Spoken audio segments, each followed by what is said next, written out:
Hello, class. Today we are going to be reading a short story on Gordon Parks by Carol Boston Weatherford. In the book, Gordon Parks pursues his love of photography and sheds light on the issues of racism that plagued our great nation. As we read the book, we are going to stop and examine some critical encounters that Gordon Parks experienced throughout his life. The youngest of 15, Parks arrives stillborn and is nearly left for dead until a dip in ice water shocks his tiny heart to beat.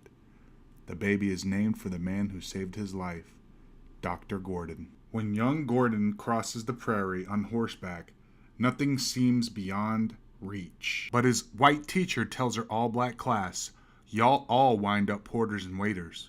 What does she know? Critical encounter number 1. Why do you think his white teacher told her all-black class that they would all wind up being porters and waiters and nothing else? Well, it's because that is how people of color were treated back then. They were thought of as second-class citizens and nothing else. After Gordon loses his mother at age 15, he moves in with his sister in Minnesota. Soon on his own, Gordon works odd jobs, busboy, piano player, and finally, porter and waiter. 25 years old and all but broke when a magazine spread about migrant farm workers inspires him to buy a used camera. That $7.50 is the best money he will ever spend. In 1 month, he teaches himself enough for an exhibit at a camera store. Soon, he is shooting fashion and portraits.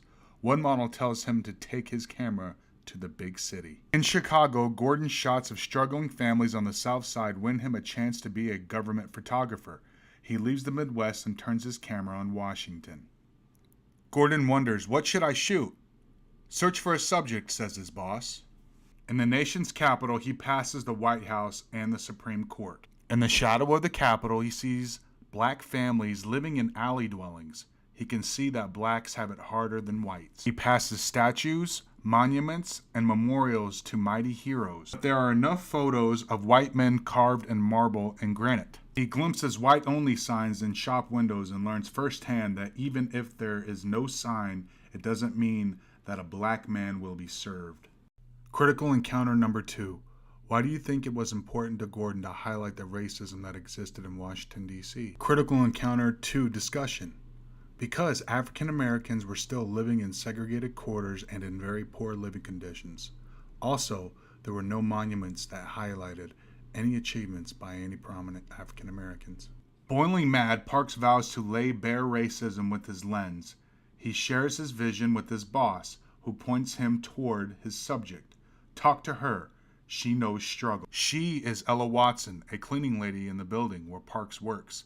She supports her grandchildren on just over $1,000 a year. The photographer follows her for weeks, home, church, and to work at 4 in the afternoon.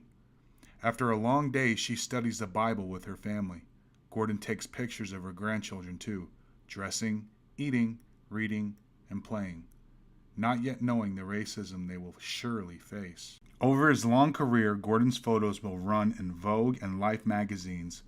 Their first black photographer, he will write novels, make movies, compose music and poetry, and will be hailed a Renaissance man. But Gordon's most famous shot will be American Gothic. In the newspaper, the photo exposed to the nation the unfairness of segregation. Standing before the flag of freedom, cleaning lady Ella Watson holds the tools of her trade and the hopes of her grandchildren. She knows all too well that the opportunities that the flag symbolizes are denied her because of skin color. Yet, she dares to dream of and strive for better. Through Gordon's lens, her struggle gained a voice. You don't have to hear her story to know her prayer. Critical encounter number 3. What did the photo titled The American Gothic expose to the nation? What hopes do you think Ella Watson has for her grandchildren? Critical encounter number 3, discussion. The photo exposed to the entire country the great unfairness and segregation that African Americans faced. Ella Watson wants her grandchildren to live the American dream without having to go through racism and segregation. Finally, I want you to reflect on Gordon's story and write a short narrative on how you have pursued your dreams despite people telling you you could not.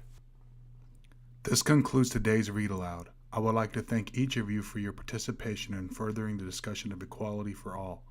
We need to remember that everyone needs to be treated fairly and equally regardless of their race, religion, and gender.